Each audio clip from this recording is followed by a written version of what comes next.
আল্লাহ পাক রব্বুল আলামিন উনি কাদির, উনি ছিলেন, আছেন, থাকবেন। ঠিক না বেশি? উনি ওনাকে কেউ সৃষ্টি করেন নাই, সকলেই ওনার মাখলুক, উনি সকলের স্রষ্টা। সুবহানাল্লাহ বলেন। সম্মানিত উপস্থিতি, আল্লাহ পাক রব্বুল আলামিন সর্বপ্রথম এই পৃথিবীর ইজাদ, পৃথিবীর সূচনা কেমনে করলেন? ভালো করে বুঝবেন। আমার প্রত্যেকটা আলোচনার শিরোনামে বা প্রত্যেকটা বিষয়ে বাইতুল্লাহ কে নির্মাণ করছে, কিভাবে নির্মাণ করছে, কোন প্রেক্ষাপটে নির্মাণ করছে, গভীরভাবে যদি দিল ও দিমাগকে খুলে যদি শোনেন, ইনশাআল্লাহ সব পেয়ে যাবেন। পৃথিবীতে সর্বপ্রথম, অর্থাৎ আল্লাহর এই সৃষ্টিতে সর্বপ্রথম আল্লাহ পাক মাটির সূচনা কিভাবে করলেন বা পৃথিবীর সূচনা কি হলো, এটা হলো আমার মূল আজকের আলোচনার প্রথম অংশ বা প্রথম বিষয়।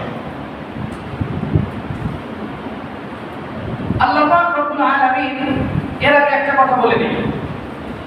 বিভিন্ন তাফসীরকারক, বিখ্যাত তাফসীরকারক মুজাহিদ রাহমাতুল্লাহি আলাইহি, উনি সহ বিভিন্ন তাফসীরের কিতাবের মধ্যে আপনারা যেগুলো মশহুর আছে এগুলা মানে পড়লে ইনশাআল্লাহ আপনারা পেয়ে যাবেন যে আল্লাহ পাক এই পৃথিবী তৈরি করার আগে, অর্থাৎ মানব সৃষ্টির আগে 2000 বছর আগে, কয় হাজার?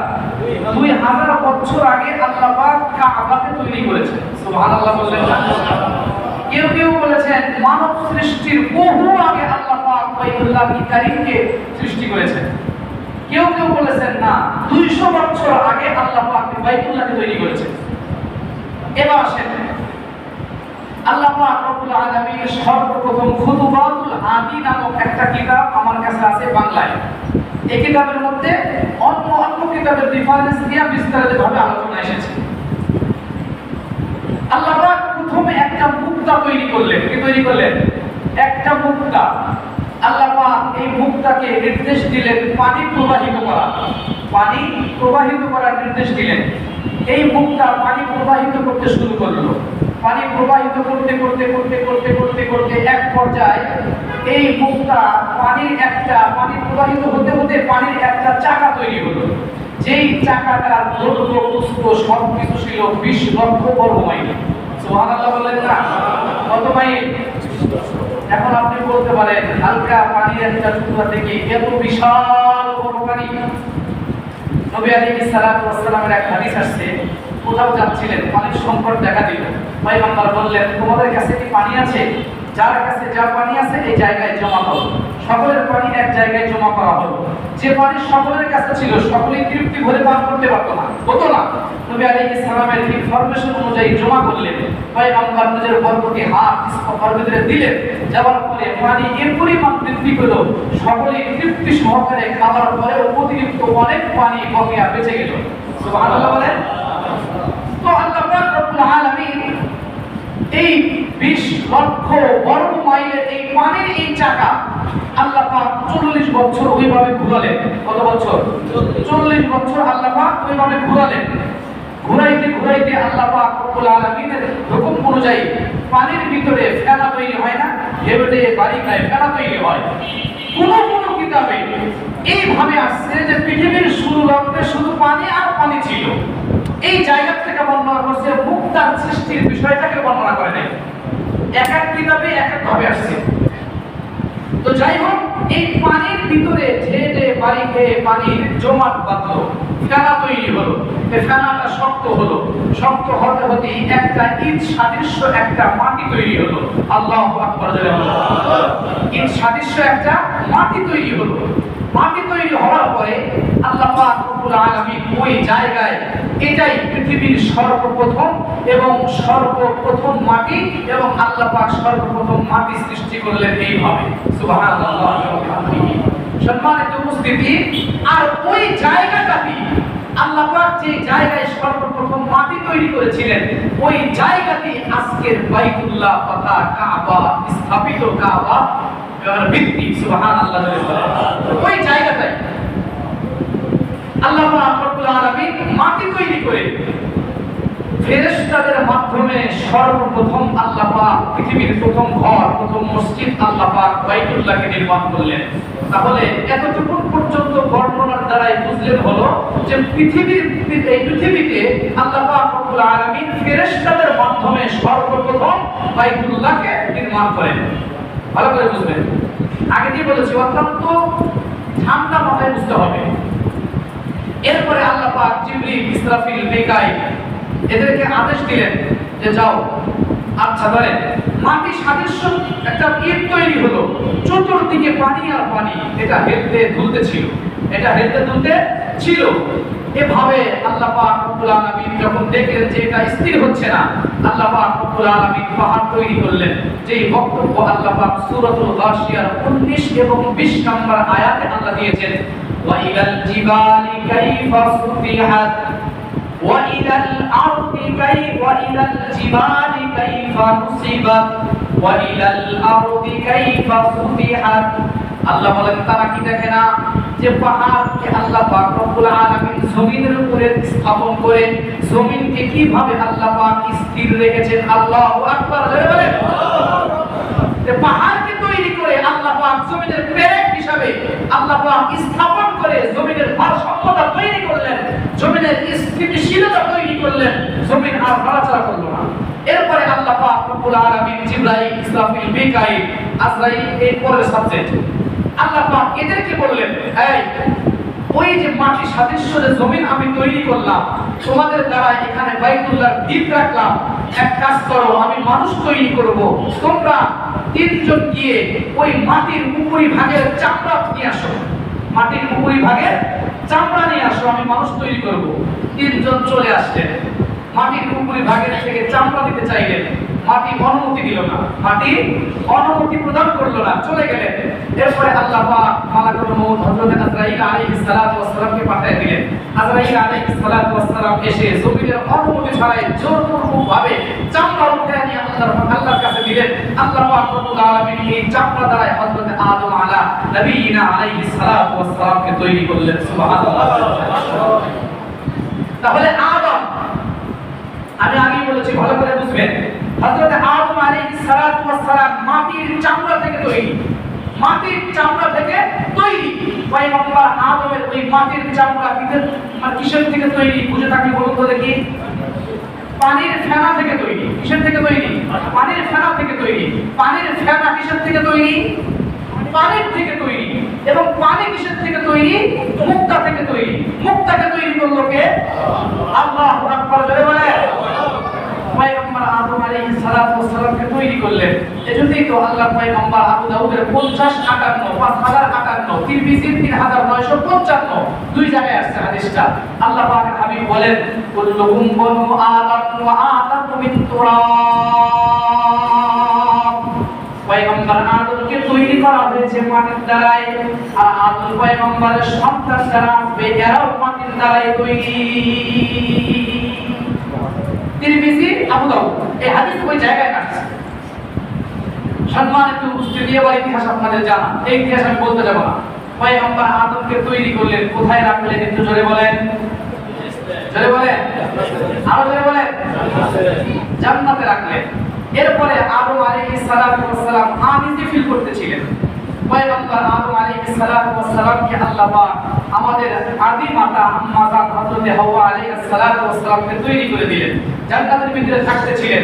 লম্বা টাইমের পরে শয়তানের ধোঁকায় সূরাতুল আ'রাফে স্পষ্ট আল্লাহ বক্তব্য দিয়েছেন। প্রথম দিকে আসছে, সেটা আমার আলোচ্য বিষয় আমি বলবো না, সেজন্য আমি শুধু আয়াত এই সূরা বললাম এবং পৃষ্ঠা নম্বর বললাম। আল্লাহ পাক রব্বুল আলামিন তাদেরকে রেখেছিলেন। এক পর্যায়ে তারা সেই জায়গা থেকে বের হয়েছিলেন কি হন নাই? শয়তানের ধোঁকায়। আল্লাহ পাক বক্তব্য দিয়েছেন, ফাওয়াসওয়াসা লাহুমুশ শাইতান। শয়তান তাদেরকে ধোঁকা দিলেন। শয়তান তাদেরকে ধোঁকা দিয়ে জান্নাত থেকে বের করে দিলেন। আল্লাহর পয়গম্বর হযরত আদম আলাইহিস সালাতু ওয়াস সালাম করলেন এই ভারতবর্ষে, হিন্দুস্তানে, শ্রীলঙ্কায়। কোথায়? শ্রীলঙ্কায়। হযরত আম্মা জান হাওয়া আলাইহিস সালাতু ওয়াস সালাম করলেন জাজিরাতুল আরব তথা জেদ্দায়। কোথায়? জেদ্দায়। জেদ্দুল শব্দের অর্থ দাদা, দাদি, নানি। দাদি, নানি। এই দৃষ্টিকোণ থেকে পৃথিবীর পরের সকল মানুষ হযরত আম্মা জান হাওয়া আলাইহিস সালাতু ওয়াস সালাম কারো দাদি, কারো নানি। ওই জায়গায় আসছিলেন জেদ্দা, সেটা তো আজকে পৃথিবীর ভিতরে বিশাল শিল্পনগরী, বিশাল একটা জায়গা, পর্যটন কেন্দ্র, এরপরে শিল্পনগরী বিশাল একটা জায়গা, যারা গেছেন তারা বলতে পারবেন। সম্মানিত উপস্থিতি, পয়গম্বর আদম করলেন হিন্দুস্তান, শ্রীলঙ্কায়, এরপরে আম্মা জান করলেন জেদ্দায়। দুইজনের ভুল বুঝতে পারলেন যে শয়তানের পদস্খলন হয়েছে, শয়তান তাদেরকে পদস্খলন ঘটিয়েছে। সূরাতুল আরাফে আল্লাহ পাক 23 নম্বর আয়াতে বক্তব্য দিলেন। হযরত আদম আলাইহিস সালাতু ওয়াস সালাম আল্লাহ পাকের কাছে দোয়া করলেন, রব্বানা যালামনা আনফুসানা ওয়া ইল্লাম তাগফির লানা ওয়া তারহামনা লানাকুনান্না মিনাল খাসিরিন। আমরা এই দোয়া করে কি করি না বলেন? আমাদের কমন একটা দোয়া, সূরাতুল আরাফের 23 নম্বর আয়াত। পয়গম্বর আদম দোয়া করতেছিলেন, আল্লাহ আমরা আমাদের নফসের উপরে জুলুম করেছি, ওয়া ইল্লাম তাগফির লানা ওয়া তারহামনা, আপনি যদি আমাদের উপরে রহম না করেন, আমাদের ভুল যদি ক্ষমা না করেন, লাতাকুনান্না মিনাল খাসিরিন, তাহলে আমরা ক্ষতিগ্রস্তদের অন্তর্ভুক্ত হয়ে যাব। পয়গম্বর দোয়া করলেন, লম্বা একটা টাইমের পরে আল্লাহ পাক রব্বুল আলামিন তাদের তওবাকে গ্রহণ করলেন। আলহামদুলিল্লাহ বলেন আলহামদুলিল্লাহ। আল্লাহর পয়গম্বর হযরত আদম আলাইহিস সালাতু ওয়াস সালাম এবং আম্মা জান পয়গম্বর দুজন অদৃশ্য ইশারায় চলতে লাগলেন। দুইজন মিলিত হলেন আরাফার ময়দানে। কোথায়? সুবহানাল্লাহ বলবেন না আপনারা? এত আস্তে বলবেন সুবহানাল্লাহ, সুবহানাল্লাহ। দুইজন কোথায় মিলিত হলেন? আরাফায়। আরাফা শব্দের অর্থ হলো পরিচয়, পরিচিতি। আরাফা শব্দের অর্থ কি? পরিচয়, পরিচিতি। দুইজন ওই জায়গায় মিলিত হলেন। জিবরাইল আমিন চলে আসলেন। আল্লাহু আকবার জোরে বলেন। জিবরাইল আমিন এসে বললেন, সুসংবাদ দিলেন এবং আরেকটা ইনফরমেশন দিলেন। বললেন, পয়গম্বর আল্লাহ পাক রব্বুল আলামিন আপনাকে তার ঘর বাইতুল্লাহকে পুনর্নির্মাণের জন্য নির্দেশ প্রদান করেছেন। আল্লাহু আকবার। এখন পয়গম্বর আদম বললেন, আমি তো জায়গা চিনি না, কোথায় নির্মাণ করব, কিভাবে কি হবে? আল্লাহ পাকের হুকুম অনুযায়ী আল্লাহ পাক রব্বুল আলামিনের হুকুম অনুযায়ী জিবরাইল আমিন আজকের বাইতুল্লাহ যে জায়গায় প্রথম ইট সাদৃশ্য ফেলা থেকে জমাট মাটি হয়ে যেই জায়গায় বাইতুল্লাহ ফেরেশতাদের মাধ্যমে প্রথম নির্মিত হয়েছিল, ভিত্তি প্রস্তর করা হয়েছিল, জিবরাইল আমিন পয়গম্বর হযরত আদমকে ওই জায়গায় নিয়ে গেলেন। পয়গম্বর আদম আলাইহিস সালাতু ওয়াস সালাম জিবরাইল ফেরেশতাদের সাহায্য নিয়ে, ফেরেশতাদের সহযোগিতায় বাইতুল্লাহ ওই জায়গায় আবার নির্মাণ করলেন। সুবহানাল্লাহ। কয় নাম্বার এটা? 3 নাম্বার। কয় নাম্বার? 2 নাম্বার। কয় নাম্বার এটা? 2 নাম্বার। তাহলে বাইতুল্লাহ দ্বিতীয়বার নির্মাণ করেন কে? জোরে বলেন একটু। হযরত আদম আলাইহিস সালাতু ওয়াস সালাম। আল্লাহ পাক রব্বুল আলামিন নির্মাণের পরে আল্লাহ পাক বললেন, পয়গম্বর তওয়াফ করেন। কি করেন? তওয়াফ করেন। সুবহানাল্লাহ বলেন। কি বললেন? তওয়াফ করেন। এটাকে তওয়াফ করেন, চক্কর লাগা। পয়গম্বর আদম আলাইহিস সালাতু ওয়াস সালাম তওয়াফ করলেন। আদম আলাইহিস সালাতু ওয়াস সালাম এটা তওয়াফ করলেন। যে বক্তব্য আল্লাহ পাক সূরাতুল আলি ইমরানের 96 নম্বর আয়াতে কারীমাতে আল্লাহ পাক রব্বুল আলামিন দিয়েছেন, ইন্না আউওয়ালা বাইতিন কুদিআ লিন-নাস লাল্লাযী বিবাক্কাতা মুবারাকান ওয়া হুদাল লিল-আলামিন। আল্লাহ তাআলা বলেন, এটা পৃথিবীর প্রথম ঘর, যেটা মক্কা, কেউ বলেছেন মক্কা মক্কাতুল মুকাররমার একটা জায়গা বা জাজিরাতুল আরবের একটা জায়গা, অথবা কেউ বলেন মক্কার পূর্ব নাম হলো মক্কা। তাফসীরে দুই ভাবে আসছে। কেউ বলেছেন মক্কা একটা জায়গার নাম, আবার কেউ বলেছেন না মক্কার পূর্ব নাম হলো মক্কা। দুই ভাবে বর্ণনা আসছে। আল্লাহ পাক বলেন, এটাকে প্রতিষ্ঠিত করা হলো দ্বিতীয়বার, ভিত্তি নির্মাণ করা হলো, ভিত্তি তো রাখা হয়েছে জিবরাইল ফেরেশতাদের মাধ্যমে। এবার আবার দ্বিতীয়বার নির্মাণ করা হলো আল্লাহর পয়গম্বর হযরত আদম আলাইহিস সালাতু ওয়াস সালামের মাধ্যমে। পয়গম্বর তওয়াফ করলেন। আল্লাহ বলেন, হুদাল লিন-নাস, সমগ্র বিশ্ববাসীর জন্য, হেদায়েতের জন্য। মজার তথ্য কি জানেন? এটা হিন্দুদের জন্য, বৌদ্ধদের জন্য, খ্রিস্টানদের জন্য, যত মানুষ আছে সকলের জন্য। আল্লাহ এই জায়গায় বলেন নাই হুদাল্লিল মুমিনিন, মুমিনদের জন্য, এই কথা আল্লাহ বলেন নাই। কি বলছেন? মানুষের জন্য। কি বলছেন ভাই? মানুষের জন্য। আল্লাহ বলেন নাই ঈমানদারদের জন্য, এই কথা আল্লাহ বলেন নাই। রবিউল আউয়াল মাসে আলোচনায় আসবে ইনশাআল্লাহ। নবীজির আত্মজীবনীতে এটার ইতিহাস কিছুটা আসবে, কিছুটা আংশিক আসবে ইনশাআল্লাহ, যদি আল্লাহ তৌফিক দান করেন। তাহলে আল্লাহ পাক রব্বুল আলামিন কোরআনে নাস শব্দ ব্যবহার করেছেন বিভিন্ন জায়গায়। নাস শব্দের অর্থ হলো মানুষ। নাস শব্দের অর্থ কি ভাই? মানুষ। এই মানুষ আবার দুই ধরনের। কয় ধরনের? দুই ধরনের। একটা হলো জন্মগত মানুষ আর একটা হলো গুণগত মানুষ। কি মানুষ ভাই? জন্মগত মানুষ, গুণগত মানুষ। নাস শব্দের অর্থ মানুষ, জন্মগত মানুষ, গুণগত মানুষ। মানুষের ঔরসে, মানুষের পেটে জন্মগ্রহণ করলেই জন্মগত মানুষ পাওয়া যায়, কিন্তু গুণগত মানুষ হতে চাইলে ইসলামের শিক্ষা ছাড়া, ইসলামের তাহজিব তামাদ্দুন ছাড়া গুণগত মানুষ হওয়া যায় না। যদি আপনারা উদাহরণ চান, ভুরি ভুরি উদাহরণ আমি দিতে পারবো। বাংলাদেশের এক লেখিকা, শিক্ষিতা, আপার শিক্ষিতা ছিল না? হ্যাঁ, পর্দার বিপক্ষে, ইসলামের বিভিন্ন সংস্কৃতির বিপক্ষে, তাহজিব তামাদ্দুনের বিপক্ষে লেখালেখি করে এখন দেশ ছাড়া। নাম বলতে চাচ্ছি না, আপনারা জানেন। মাঝে মাঝে দেখবেন সোশ্যাল মিডিয়াতে মাঝে মাঝে দুই একটা করে পোস্ট দেয় ইসলামের বিপক্ষে, ইসলামের বিপক্ষে। আপনি কি মনে করেন ওনারা শিক্ষিতা না? ওনারা বর্তমান পৃথিবীর আপার শিক্ষিতাদের ভিতরে একজন, কিন্তু জন্মগত মানুষ হতে পেরেছে, গুণগত মানুষ পায় নাই। কেন? কোরআনের শিক্ষা পায় নাই, কোরআনের ছোঁয়া পায় নাই, এজন্য জন্মগত মানুষ হয়েছে। কোরআনের শিক্ষা ছাড়া গুণগত মানুষ হওয়া যায় না। এই জ্বলন্ত প্রমাণ এই সমস্ত আপার শিক্ষক আর শিক্ষিকারা।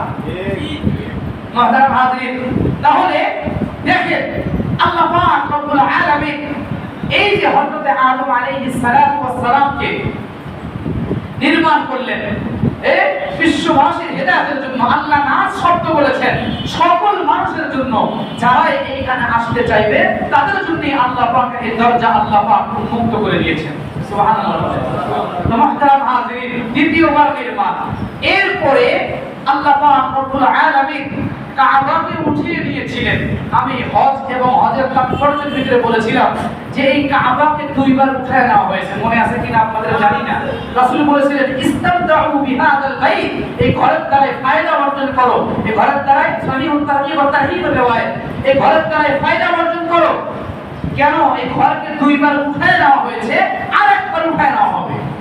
যে আল্লাহ পাক এই ঘরটাকে উঠিয়ে দিয়েছিলেন। এর পরবর্তীতে সালেহ আলাইহিস সালাতু ওয়াস সালাম এবং হযরত ইদ্রিস আলাইহিস সালাতু ওয়াস সালাম তাদের জামানা যখন ছিল তখন তারা দুনিয়াতে আসছিলেন। আসার পরে এই ঘরটাকে তওয়াফ করেছিলেন। তারা অনুমান করে ওই সময় পৃথিবীতে বাইতুল্লাহ ছিল না, ওই সময় পৃথিবীতে বাইতুল্লাহ ছিল না। তারা অনুমান করে তওয়াফ করেছে যে পয়গম্বর আদমের সন্তান হযরত শীশ আলাইহিস সালাতু ওয়াস সালাম এটাকে তৃতীয়বার নির্মাণ করে। কতবার? তৃতীয়বার নির্মাণকারী কে?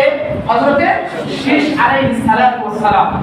তো মুহতারাম হাজিরিন, এই পর্যন্ত আলোচনার দ্বারা আমরা বুঝলাম হলো যে কাবা এই পর্যন্ত ভিত্তি প্রস্তরের পরে, ভিত্তির পরে আল্লাহ পাক রব্বুল আলামিনের দুইজন নবী, দুইজন পয়গম্বর হযরত আদম এবং তার সন্তান এই দুইজন পুনর্নির্মাণ করেছেন। এই পর্যন্ত কথা ক্লিয়ার। এখন কথা হলো যে এই কাবাটা পুরা বিশ্ববাসীর কিবলা। কাদের কিবলা ভাই? পুরা বিশ্ববাসীর কিবলা। কি জোরে বলেন? কাবা। কাবা পুরা বিশ্ববাসীর কিবলা। আল্লাহ পাক রব্বুল আলামিন কাবা পুরো বিশ্ববাসীর যে কিবলা, এই বক্তব্য আল্লাহ পাক দিয়েছেন সূরাতুল বাকারার 150 নম্বর আয়াতে এবং 144 নম্বর আয়াতে। দেখেন আমাদের স্মরণে কাবা, সব ক্ষেত্রে আমাদের লক্ষ্য আর উদ্দেশ্য হলো কাবা। ঠিক বললাম না? ঠিক বললাম। যারা নামাজ পড়েন তাদের মাকসাদ কাবাকে সামনে রেখে নামাজ পড়া। যারা নামাজ পড়েন না তাদের জন্য অত্যাবশ্যক জরুরি হলো কাবাকে সামনে নিয়ে নামাজ পড়া। যারা নামাজ পড়েন তাদের জন্য আরেকটি অত্যাবশ্যক জরুরি বিধান হলো হজ যদি ফরজ হয়ে থাকে কাবার ওইখানে গিয়ে মালিকের দরবারে লাব্বাইকের স্লোগান দিয়ে হাজিরা দেওয়া। হ্যাঁ, তাহলে কি বুঝলেন যে Europe, America, Europe, Russia, Asia এই যত জায়গা আছে, যত যা আছে, পুরা বিশ্ববাসী যত আপনার জায়গা আছে, যত দেশ আছে, যত মানুষ আছে, সকল মানুষের কিবলা কি জোরে বলেন একটু? বাইতুল্লাহ। কি বলে? বাইতুল্লাহ। সকল মানুষের কিবলা মানে কিবলা। আপনি যে জায়গায় থাকেন, আপনি যে জায়গায় থাকেন, পৃথিবীর যে কান্তিতে অবস্থান করেন, যে হালাতে থাকেন, আল্লাহ পাক বক্তব্য দিয়েছেন, ওয়া হাইতুমা কুনতুম ফাওয়াল্লু ওয়ুজুহাকুম শাতরা ওয়া মিন হাইতু খারাজতা ফাওয়াল্লি ওয়াজহাকা শাতরাল মাসজিদিল হারাম। আল্লাহ তাআলা বলেন, তুমি যে জায়গা থেকে বের হও, যেখানে থাকো, যে হালাতে থাকো, তুমি কাবার দিকে তোমার চেহারাকে ঘুরিয়ে দাও। কোন দিকে? কাবার দিকে তোমার চেহারাকে ঘুরিয়ে দাও। এখন আপনাদের প্রশ্ন আসতে পারে, হুজুর বুঝলাম ইউরোপ, আমেরিকা, তারপরে Russia, Asia, England, Japan, German, Ukraine, New Zealand, পৃথিবীর যত ল্যান্ড আছে, অর্থাৎ সকল পৃথিবীর কাবা হলো মানে কিবলা হলো কাবা, বুঝলাম। তবে বাংলাদেশে আমরা যে জায়গায় অবস্থান করি, এই জায়গা থেকে বাইতুল্লাহ হলো 19 মাইল উপরে। কত মাইল? 19 মাইল। এরপরে আপনার আমেরিকা হলো পুরা আমাদের মাথার উপরে, আমাদের মাথার উপরে। এরপরে আবার যখন মানুষ প্লেনে ওঠে, যখন হজে যায় বা অন্য কোনো জায়গায় যায়, তাহলে ওই সময় কাবা তো হয় নিচে। তাহলে আপনি বললেন যে কাবাকে সামনে নিতে হবে, তাহলে আমরা বাংলাদেশিরা যখন নামাজ পড়ি, আমাদের আল্লাহকে উপরের দিকে উঠানো দরকার। প্রশ্ন আসে কিনা ভাই? কথা বুঝতেছেন আপনারা? প্রশ্ন আসে কিনা ভাই? আবার যখন প্লেনে হজে যায় বা অন্য কোনো সময় যায়, যখন নামাজের সময় হয়, নামাজ আদায় করতে চাইলে মাথা তো নিচের দিকে দিতে হবে। ঠিক বললাম না? ঠিক বললাম। আর আমেরিকায় যে মুসলমানরা আছে, তারা একদম উপরে, তাদের তো একদম উপরে হতে হবে। এই প্রশ্নগুলো আসতে পারে। সম্মানিত মুসল্লিয়ানে কেরাম, এই প্রশ্নের সহজ একটা অ্যানসার আল্লাহ পাক রব্বুল আলামিন সূরা তাহার 6 নম্বর আয়াতে বলে দিয়েছেন। আল্লাহু আকবার জোরে বলেন।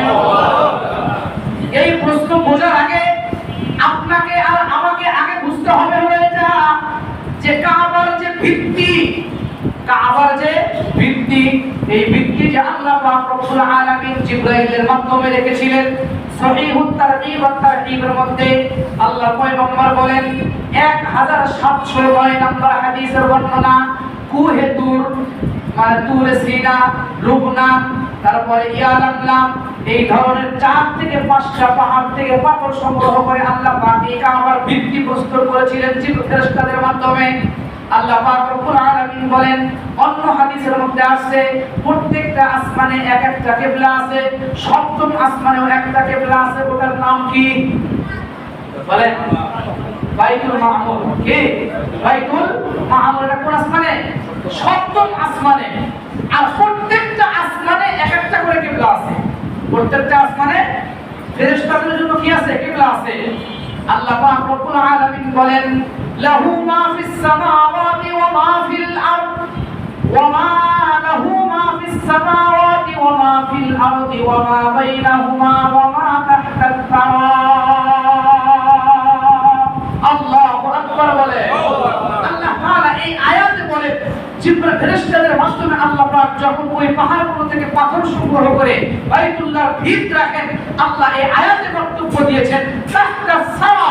এটা তাফসীর করলে পেয়ে যাবেন, তাফসীরে ইবনে কাসির, তাফসীরে কুরতুবী, তাফসীরে জালালাইন, তাফসীরে বাইজুবী, বিভিন্ন তাফসীর আছে, পড়লে এটা পেয়ে যাবেন।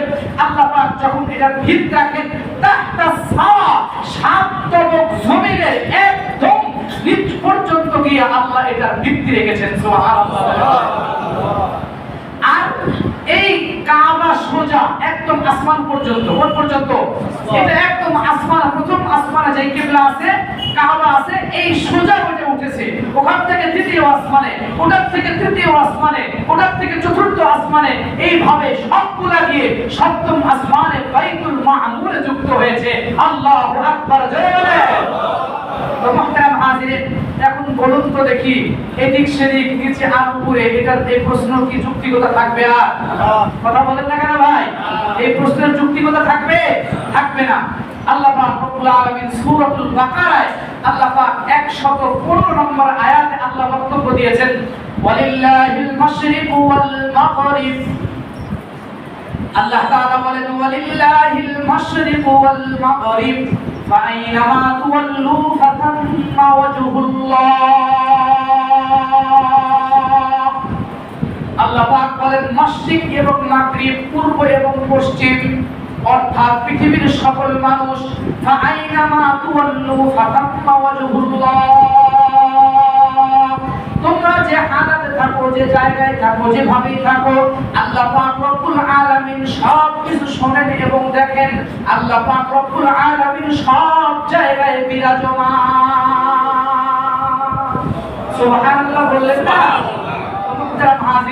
তাহলে বলুন তো দেখি যে আল্লাহ পাক রব্বুল আলামিন এই যে বললেন কাবা, তাহলে যে প্রশ্ন উত্থাপিত হয় বা প্রশ্ন উত্থাপিত হওয়ার সম্ভাবনা আছে, এই প্রশ্নের যৌক্তিকতা আর এই আয়াত এবং এইগুলোর দ্বারাই থাকে না। তো মুহতারাম হাজিরিন, তাহলে কাবার ভিত্তি সপ্তম জমিনের তাহতার সারা একদম নিচ পর্যন্ত ঘোষণা করা হয়েছে, আর একদম সপ্তম আসমান পর্যন্ত এটার ঘোষণা করা হয়েছে। আল্লাহ বলেন, ফাইনামা তুওয়াল্লু ফাতাম্মা ওয়াজহুল্লাহ। তোমরা যে জায়গায় থাকো, যেখান থেকে উপরে আর নিচে আর সোজা আর যেভাবেই হোক না কেন, একমাত্র তোমরা যেদিকেই যাবা সেদিকেই আল্লাহ পাক রব্বুল আলামিন বিদ্যমান। তো মুহতারাম হাজিরিন, এই পর্যন্ত আলোচনার দ্বারাই প্রথম একটা পয়েন্টে আমি বলেছিলাম কাবা ভিত্তি স্থলের পরে দুইবার নির্মিত হয়েছে। এরপরে যেটা বললাম যে কাবা পুরো বিশ্ববাসীর কিবলা, এরপরে কাবার ভিতের আলোচনা করলাম। এবার আসেন কাবার ফজি, কাবার নাম। কাবার নাম, কাবাকে আল্লাহ পাক রব্বুল আলামিন তার কালামে পাকের মধ্যে প্রায় 5 থেকে 6টা একাধিক নামে আল্লাহ পাক ঘোষিত করেছেন। একাধিক নামে আল্লাহ পাক রব্বুল আলামিন ডেকেছেন কাবাকে। যেটা আমি বলেছি সূরাতুল মাইদা 97 নম্বর আয়াতে আল্লাহ তাআলা বলেন, জাআলাল্লাহুল কাবাতাল বাইতাল হারাম কিয়ামান লিন-নাস ওয়াশ-শাহরাল হারাম ওয়াল হাদিয়া ওয়াল কলাঈদ যালিকা লিতা'লামু আন্নাল্লাহা ইয়া'লামু মা ফিস-সামাওয়াতি ওয়া মা ফিল-আরদ وأن الله بكل شيء عليم।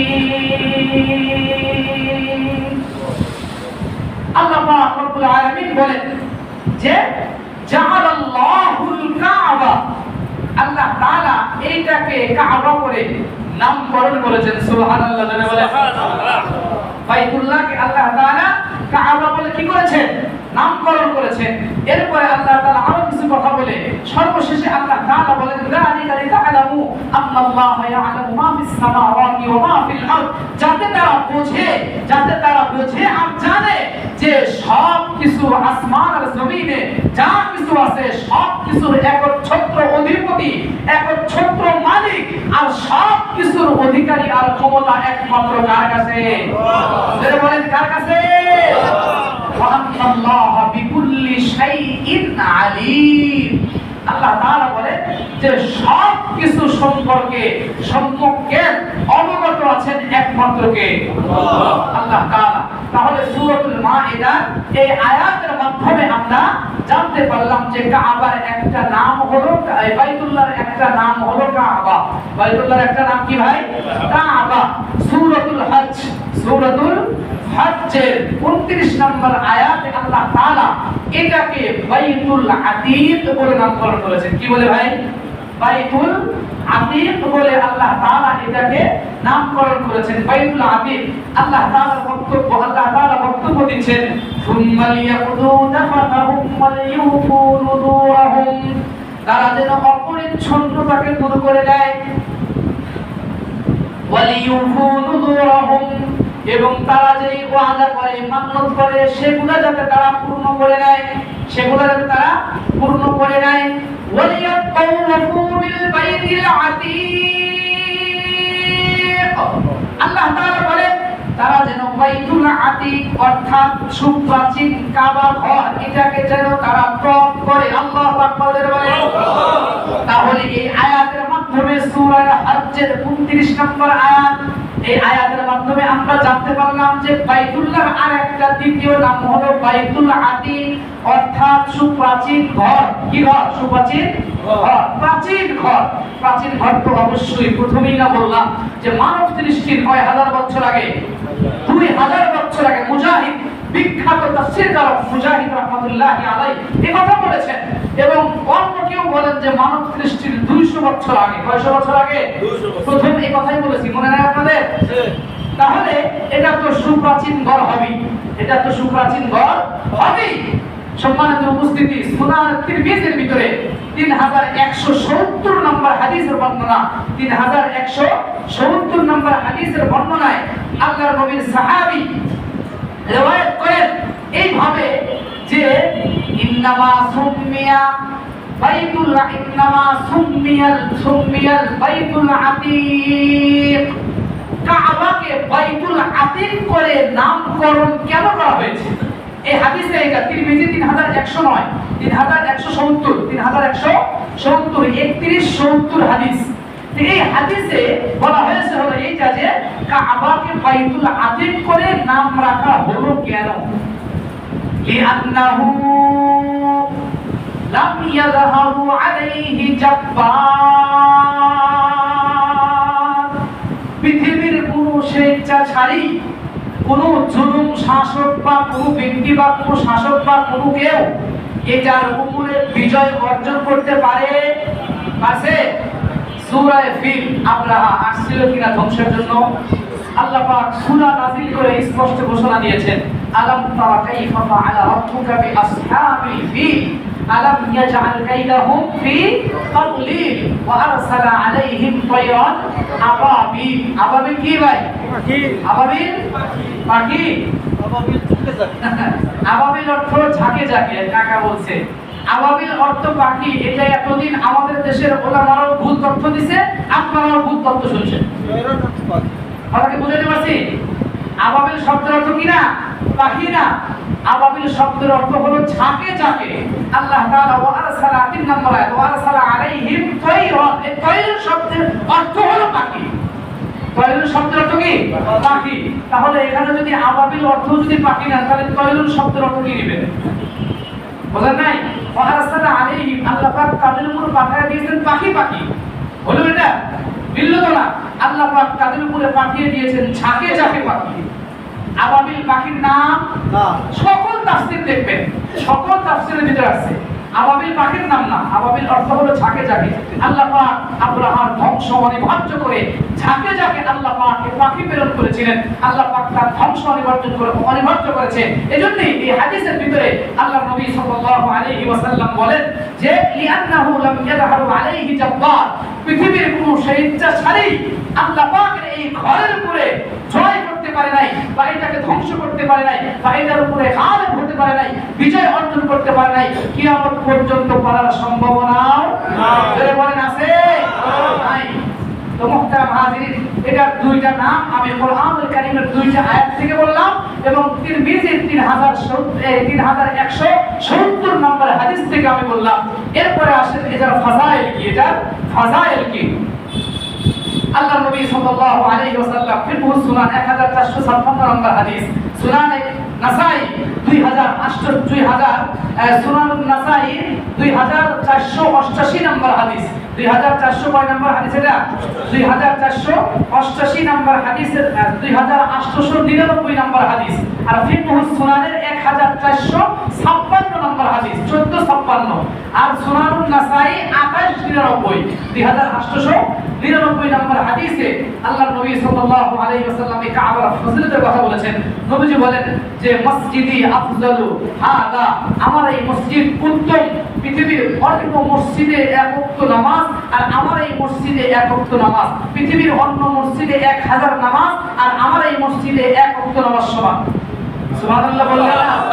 এরপরে আল্লাহ রাসূল বলেন যে ইল্লাল কাবা, ইল্লাল কাবা, কাবা ছাড়া, কাবা ছাড়া। তার মানে অন্য মসজিদে ধরেন আমাদের এই কেন্দ্রে আমাদের এই জামে মসজিদে আপনি এক ওয়াক্ত নামাজ পড়লেন, কয় ওয়াক্ত? এই 1000 ওয়াক্ত। কয় ওয়াক্ত?